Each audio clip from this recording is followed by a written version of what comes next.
download the show on your whole phone, tablet, or your brain, your iPhone too.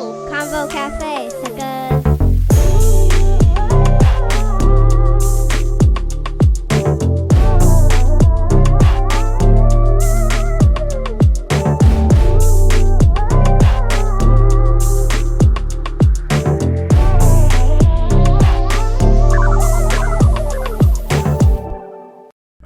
Let me ask this though: why do you think Juneteenth was so largely ignored in American history books, and what does it say about what we choose to remember? I'd say it's because it's Black history for one, and I mean in school history books, just I mean at all levels of elementary all the way to high school, we don't even get the real. We get bits and pieces of, I just call it commercial history. They tell us about Rosa Parks, Martin Luther King, and a couple of other things, and that's about it. Right. And only tell us sanitized versions of that. Right. Yes. Yeah, true facts. Yeah. And what we got to keep in mind is how imperialism works. Imperialism on a global stage works by making the other participants on this global stage believe that you are an upright country or upright organization, however you want to put it. So the United States has a vested interest in burying the most heinous parts of this history, so that it cannot be criticized by other nations, and continue to be looked upon as this moral pillar, amongst its global partners. And that's how you maintain imperialism. Right. And so as of late, in this information age, those bricks are being pulled apart piece by piece. I don't know if anyone here has read Caste, by Isabella Wilkerson, but what she talks about, she compares American chattel slavery and the subsequent plight of Black folks in America to the caste system in India. But what she was one of the things she talked about is that when Nazi Germany was looking to organize what we now know as the Holocaust and exterminate and oppress Jewish people in that space, they looked to the model the United States used when enslaving Africans, and found that model was too harsh. So let that sink in. Nazis thought that the American chattel slavery model was too harsh. They were like, yeah, we don't want to quite go that far. Right. Oh, that's wild as So hell. that gives you an idea of the horrors that came along with American chattel slavery in particular. And people, when you start talking about slavery, American slavery in particular, people like to say, oh well, every race was enslaved at some point, and to some degree that's true, whether it were indentured servitude, prisoners of war, whatever. But there has not been a chattel slavery situation that was and is as brutal and lasting residually as that of American chattel slavery. Yeah, I agree. I don't think a lot of people really realize. I think it fly over a lot of white people's head. Because I'll tell you, my kids, they went to predominantly white schools, but just based on where we live at though. And I realized this, man, but both of my kids, one of them went to public school, the other one went to private school, but they both had to do this one assignment when they got around the second or third grade, where they had to talk about where their ancestors came from. And have any of y'all kids ever had to do that assignment? Something similar. Yeah. Okay. Yep. So I because when they had to do that, I won't lie to you, I kind of struggled with myself because I knew I had to tell them the truth, but I also didn't want them to have to really like go in there and explain that. But in a way I did, but I kind of felt like it was way more graphic. I felt like everybody else's was going to be more pleasant, and that it was going to single them out. You know what I mean? And sometimes I think people don't understand the sensitivity around just a project simple as that. You know what I mean? Because think about it. You got to, to explain. Look at an 8-year-old coming in and try to explain slavery and how his ancestors came over. Because I just told for you, sure. It's definitely, they're definitely going to be insensitive when it comes to that, because they don't. you know, they don't, I ain't gonna say live, but they don't understand where we come from. And a Yeah. lot of people of different races, predominantly white people, they don't care, or they're not care. researching that, trying to see, you know, they really don't want to know nothing about it. And that go back to like what we learn or what we're taught in school. Mm-hmm. Yeah.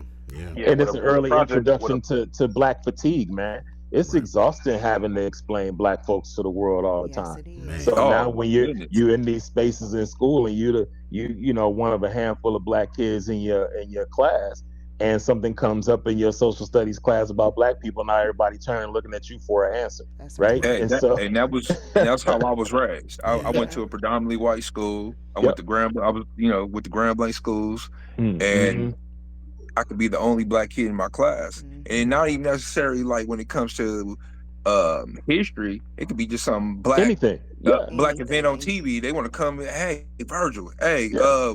you know, let's talk about this. It's like, nah. Right. Y'all, I'm gonna stay over here. I'm not doing Yeah. it. You know what I'm saying? Right. Mm-hmm. I feel you. Yeah. I yeah, never Because the had truth of problems the yeah, with with a it. matter is, a bunch project. of times y'all don't want to hear what I gotta say. That's right. No, you don't. They don't. Yeah. And then That's I'm the true. bad guy after I say what I gotta say. Yeah. Right. Yeah. Yeah. Yeah, it's always a project like that that when that's people don't. Well, I mean, I think they do secretly, but when you create that type of project and bring that upon your kids, not only is it addressing their history, but it starts addressing your history, Mm-hmm. and Mm-hmm. then it goes back from there. So all of a sudden, something as simple as like, "Where did you come from?" Mm-hmm. turns into where, why, when.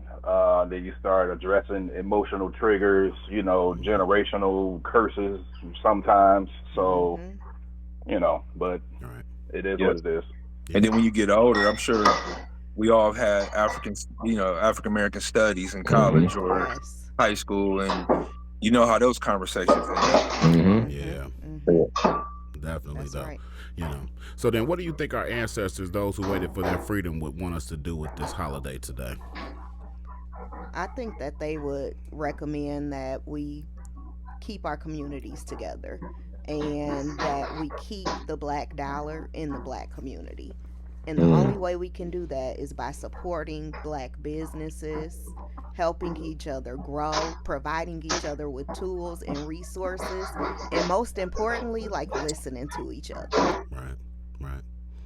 I agree with that. Along with, I, I, I think they would encourage us to address these institutions from the inside out. Like Yes. if we, work inside of these institutions. If we don't hold public office, or we're not part of government entities, or we're not working in community groups, we can't affect change. Yes. Same thing with police departments, and I know it's difficult to recruit young people to be police, but we can't reform the police activity from outside. That's They've right. they've shown that Right. that time and time again that they don't care what outside people think. Right. And Mm-hmm. so and to their credit, and kudos to DPD, I tell people all the time that from a community standpoint, the Detroit Police Department overall does an outstanding job of policing the city. Yes, they Agreed. You do. don't hear a lot about, DPD beating on folks and all of these, that's not to say that no civil suits exist, because I don't think Right. there's a department in the country that can say that. But Right. relative to policing in general, the Detroit Police Department does a phenomenal job of community policing, Mm-hmm. and really doing the job while also Right. staying within the lines. I agree. Yeah. Absolutely. Man, as somebody that's been around this country and Yeah, you know, try to keep a pulse to local news to a certain extent, I can 100% co-sign that. Detroit Yeah. yeah, police, uh, I mean, that I feel like they are, I wouldn't say miles ahead, but they are meters ahead of yeah. a lot of Mm-hmm. cities when it comes to community. Mm-hmm. Right. Especially major cities, big cities. Yeah, Yes. Yep. You Yep. see them walking down Livernois. You see right. them in heavily populated areas. They come to the festivals, Mm-hmm. to make sure that people are Yeah. safe, but like you see them engaging with the people. And I think that that's very important when you're in a large city, that community policing, because it makes And the people comfortable with you. They're not scared of you. yeah, and visibility is a huge part of law enforcement. Yeah. A lot of times, what stops things from happening is people seeing law enforcement present. Yep. Yeah. Yep, just the So person. it kind of nips it in the bud from the jump. So Absolutely. like I said, kudos to DPD for the way that for the most part they handle policing. Yeah. Shout out to Yes. DPD. I got a slightly off tangent question. Why do y'all think that is? Do you think it has to do with community makeup? Do you think it It has to do does. with the fact that our city is, well, quote unquote black compared to like a lot of other major cities? Our city is not quote unquote black per the national census. Our city is the blackest city in the United States. Blackest city in America. At 80%. Yeah, that's what I mean. That's what I mean. Yeah. At That's what I mean. 80%. So just remember that. I also want to make that a note that with the most black people in the city, though, the police do a great job, and our crime has been decreasing. I just also want to say that as well too. I want to say that downtown and the areas when I frequent them, we had a couple of incidents. It's probably one major incident that they talked about that happened during tailgating and all of that. But for the most part, Right. downtown Detroit is one of the safest places you could be in America, though.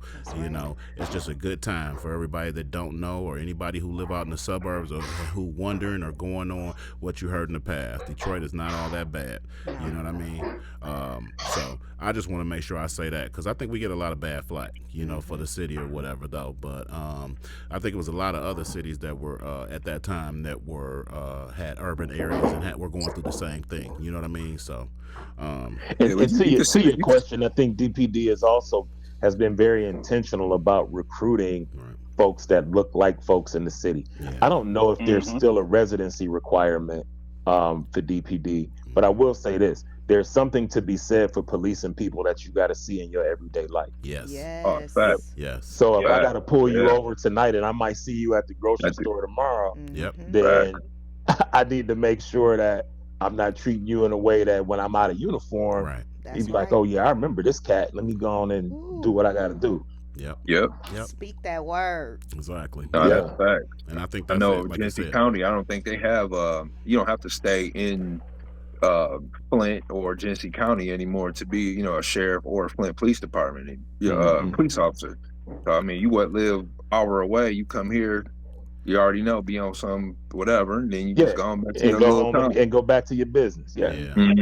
That's a scary notion for me, though. Yep. For sure. I think a lot of the police, they even if you don't live in that area, I think you need to be versed with it. At least like maybe be from there, or you know what I mean. Yes. Have some type of tie to Detroit, to the city, because and that's not to say that automatically gives you, the type of capacity to deal with people better. But I mean, I feel like you know what you're dealing with. You just know you got an idea what's going on. Exactly. You know how to walk the walk and talk the talk or whatever, though. So it ain't no gaps. I was taking my son home from school the other day, and DPD had somebody pulled over on 7 Mile and had this brother outside the car with cuffs on. And I told my son, I said, that young man has got to be totally out of pocket.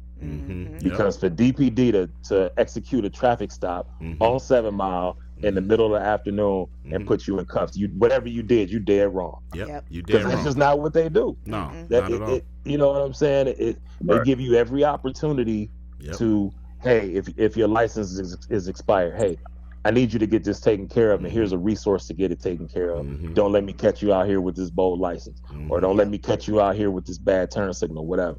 So I told him, I'm like, whatever this man did or is doing or in the process of doing, he's totally out of pocket if DPD is doing this, like I said, on 7 Mile in Southfield at 3:30 in the afternoon. Exactly. And it's interesting that you say that, because I'm gonna tell you that with Rod, that kind of goes back, I think, to what you were saying, though, when you were asking why do we think that is. I think that because DPD know that they got bigger fish to fry and more things that they got to do to keep our community safe. They got bigger problems. Than to just be frivolously out there fucking with people. Excuse my language, but that's the best way I could say it, though. So. But I mean, getting back to our Juneteenth, man, because I know we passionate about our community, and that's what Juneteenth is all about as well, too. Do you think that Juneteenth is at the risk of becoming commercialized like other holidays, or like, how do we keep it sacred? Because I mean, I ain't gonna lie to you, I look on Amazon, boy, and they got Juneteenth T-shirts out the wazoo on there with anything you could think of on them. So You came back from Amazon. Unfortunately, in this digital technology age and the social media age, that's impossible. right, Man, it's gonna happen. You just have to find a way to condition it, to keep it from getting, completely out of pocket. We just have also to to be a we have to positive kind of gatekeep. You know, But I think it's like Harry said earlier, right? It's offering programs, it's educating, it is Yeah. making sure that you Yep. are celebrating the actual holiday, not doing service projects. Like this is a time for us to celebrate, just like they do on July 4th. Right. We need our fireworks. We need to Right. be walking around festivals. We need to, again, be purchasing products from black people, Yeah. black owned And I was going to say companies. that if you're purchasing Juneteenth T-shirts or Yes. tablecloths, whatever you need, be intentional about who you purchasing it from. So even in the county, Yeah. all of the things that we have printed are, the swag and the giveaways are done by a black print shop in Oakland County. Right. Kudos. And so yeah, and so Yeah. it's very intentional. Yeah. Making sure that that becomes a focus for that event and for that day. Right. Absolutely. Absolutely. Yeah, Monique, we also need ribs, and we need some of that macaroni and cheese that you be making on the 4th of July. Oh, So, like, okay. can we swing that to Juneteenth? We need that menu to look the same, though, man. I I'm think just, There we it can. is. I think we can do that. man, I'm trying to tell you, some catfish. How that sound, Verge? Tell Tasha, we're going to make it today, man. We're going to do something. Man, she want her catfish. You already know how that is. I'm with her. I want mine fried hard, though, too. Shoot, fried hard, man. We should invite all our neighbors. We should invite all our neighbors, but we got to invite all our cousins first. Right, right, right. So then let me ask y'all, man, what all this going on in the world today, what lessons do y'all think that Juneteenth has to still teach us? Man, resilience, man. Mm-hmm. We have survived much worse than anything that's happening right now. Mm-hmm. Our ancestors, I should say, have survived much worse than anything that's happening right now. If we take a true examination of what we're looking at, the rest of the world is discovering the corruption that we've already been under. Right. It was a couple of years ago.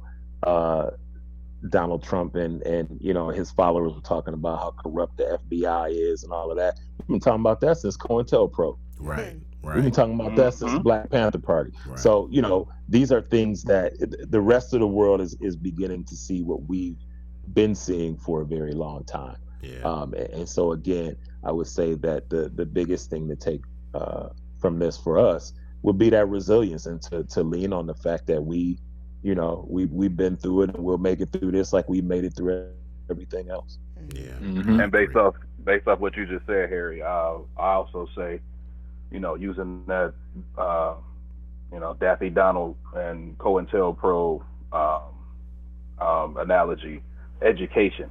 Yes. For sure. That's another thing that we need to really kind of reinforce is because, our initial question, as far as when did you find out about Juneteenth? And this is a holiday that's been around for quite a while. Right. And the fact that no one really knew about it until it became a national holiday means that we have a long way to go as far as educating people on our struggles, our stories, our backgrounds, so to give people more of an idea and not try to look at it as, Harry, just, based off your position, Right. people trying to fight back on DEI. And, if it becomes commonplace and becomes normal, Right. then you don't even look at it as DEI. You look at it as just another human being It's in what we do. America who had their issues, and you just go from there. And people stop having these wild opinions, as far as being either too empathetic or being too, irritated or annoyed by it, thinking that you're getting a freebie. Right. So if to- we're better educated, go And ahead. to your point about education, man, stop letting these folks tell you to not send your kids to college. That's Right. right. These folks that are talking about send your kids to trade school instead of college. Right. They're sending their kids to top tier universities, Right. telling you that college is not necessary for your kids. Yeah. Now, to be clear, I'm not in the either or camp. I'm Right. in the both and camp, Yep. because what I understand is learning a trade will always have you with a way to get some money. Yeah. Say it Oh, again. sure. Always. And not only that, What I most also trades they. know is that Yep. I'm Sorry. sorry, You go ahead. You go ahead. I'm sorry. What I also know is that a college education makes you a well-rounded and critical thinker. Mm-hmm. Yes. Mm-hmm. And Yep. potentially, if you want to take that trade and turn it into a business, Right. and get a business degree from a university, whatever the case might be, get some connections that way, learn the ins and outs. So my point is, it's not an either or proposition. Right. And while I get that a college environment is not for everybody, that doesn't mean it's not for anybody. Right. That's right. I agree. Right. I agree. Yeah, my brother would be really happy that you made those statements. So, Dr. Omari Jackson, my brother is about the whole world of academia. So he definitely is pushing college too, and me as well too. I'm like you. I'm in the both and category. I'm not against either or. Because college did a lot of things for me. But also learning a trade as well too. It'll give you a good chance to learn a real valuable skill, and most of the time get paid while you're doing it, and get that skill for free. Yep. College can put a lot of people that can't afford college. It can kind of put you in debt, which can kind of stagnate your growth when you first get out. But I mean, let me say this also too: anything worth having is worth working for, right? Absolutely. What I'm saying? Yep. What's that like in the Thugalations or something, like 27? Sounds about right.